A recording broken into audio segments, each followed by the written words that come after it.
Friends எல்லாரும் எப்படி இருக்கிறீங்க? நமக்கு சில நாள் மலிவாக அதிகமாக மீன் கிடைக்கும். அப்போ நம்ம நிறைய வாங்கிடுவோம். வாங்கிட்டு மறுநாள் வைக்கணும்னா நம்ம ஃப்ரிட்ஜில் தான் வைப்போம். ஃப்ரிட்ஜிலே வைக்காமல் சூப்பராட்டு எப்படி மறுநாளைக்கும் மீன் குழம்பு பண்ணுறதுன்னு பார்க்கலாம்.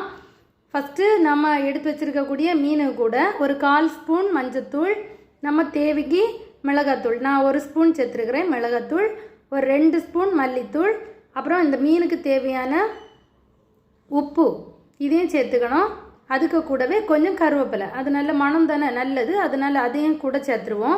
இனி இந்த மீனுக்கு தேவையான புளி, அந்த புளியும் ஊற வச்சு அந்த தண்ணியை இதுக்கு கூட சேர்த்துடலாம். இப்போ இந்த மீன் வேகிறதுக்கு நமக்கு தண்ணி வேணும். அதுக்கு ஒரு எவ்வளோ தண்ணி, 2 கப்பு தண்ணி சேர்த்து இந்த மசாலா எல்லாம் கட்டி இல்லாமல் கரைச்சிக்கிட்டு இதை இனி அடுப்பில் வச்சு வேக வைக்கணும். இதை மாதிரி தான் நான் எப்போவுமே மீன் குழம்பு பண்ணுவேன். அதாவது மறுநாளைக்கும் நிறைய மீன் வாங்கிட்டு வந்துட்டேன், இந்த மாதிரி பண்ணி வச்சுட்டு மறுநாள் ரெடி பண்ணுவேன். ஊரில் இருந்து எங்கள் அம்மா மாமி எல்லாம் வரும்போது கூட அங்கேருந்து மீனை இந்த மாதிரி குழம்பு வச்சு கொண்டு வருவாங்க. அதுக்கு பிறகு நான் இதில் மசாலா எல்லாம் போட்டு பண்ணால் இது நல்ல டேஸ்ட்டாக இருக்கும். சரியா, இப்போ இந்த மீன் குழம்பு நல்லா கொதிச்சாச்சு. இது நல்ல வத்து எல்லாம் வேண்டாம், ஒரு 2 தடவை கொதித்த உடனே இதை ஆஃப் பண்ணி எடுத்து வச்சிடணும்.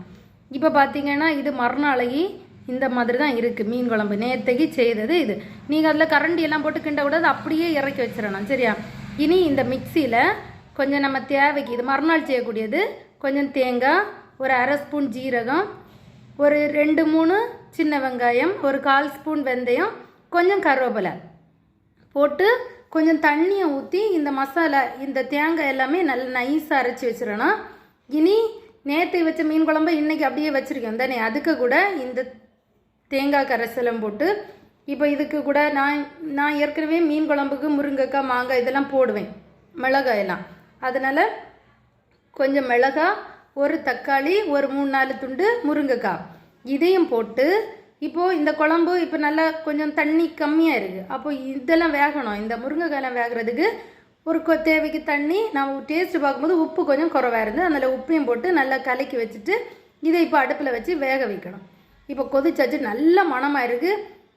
நம்ம சாதாரணமாக மீன் குழம்பு வைக்கிறத விட இப்படி வச்சிங்கன்னா இன்னும் டேஸ்ட்டாக இருக்கும். ஏன் தெரியுமா, அது நேற்றுக்கே உப்பு புளியிலெல்லாம் ஊறி அடிப்பொலி டேஸ்ட்டாக இருக்கும். இப்போ கடுகு, கருவேப்பிலை, வெந்தயம் எல்லாம் தாளித்து கொட்டியாச்சு. இப்போ நீங்கள் உங்கள் நினைப்பீங்க நேற்றுக்கு வச்சுருக்கு இன்றைக்கி வச்சுருக்கு அதனால மீன் உடஞ்சி போயிருமோ அப்படின்னு. உடையவே இல்லை, துண்டு துண்டாக சூப்பராக இருக்கும். நீங்களும் செய்து பாருங்கள்.